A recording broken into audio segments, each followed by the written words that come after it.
COVID has hit parts of Wales hard. More than 4,500 people have died. Rhondda Cynon Taf in the valleys has at times during this pandemic recorded one of the highest death rates in the country. That's despite parts of the valleys being under lockdown restrictions since September. Wales's health minister says the reason for the high levels is an older population that is less well off than parts of England. Today, a report from Wales's chief medical officer, Dr. Frank Atherton, says some of the inequalities are unjust and avoidable, and he calls on the government to ensure there are strong mechanisms by which we're able to listen and co-produce the solutions, adding, preparing for future pandemics is essential. There is some good news in Wales now. After an initial glitch, the vaccine rollout is going well. More than 350,000 people have had their first dose of the vaccine. Plus, infection rates are now falling, even in the valleys. Well, earlier I spoke to Wales's chief medical officer, Dr. Frank Atherton, and I began by asking him what he had learned about how COVID had exacerbated inequalities. We went into this pandemic with existing inequalities in Wales and across the rest of the UK. And really the virus, the pandemic, has exploited the vulnerabilities that already exist there. So the biggest piece of pandemic planning to do now is to reduce inequality? I would say yes, that's an absolutely important plank of getting ready for the future. One of the things you identified as not having gone so well was the treatment of COVID, certainly at the initial phase, as flu. Is that a forgivable mistake, given the East Asian countries didn't make it? They treated it as SARS.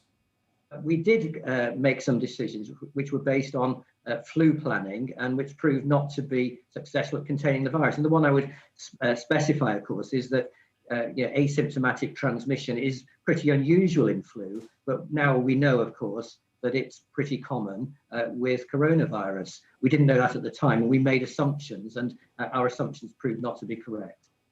There were a number of mistakes made in the first few months of this, weren't there, in terms of the delay to decision-making, very slow to get testing and tracing up and running. Do you take responsibility for that? I would say that the UK was not as prepared as some other countries were in terms of the testing ability. We've rehearsed that many times. Some of the South Asian countries, even countries like Germany, had built an infrastructure around testing, which they could quickly move to deploy. We had to build things from scratch. But it wasn't just about what infrastructure we had. It was about the belief in the importance of testing that we got wrong in this country. That was a big mistake, wasn't it? I don't know if it was a mistake. I mean, it's not a mistake to not deploy something that you don't have. Do you have any sense of how many of the deaths in Wales could have been avoided?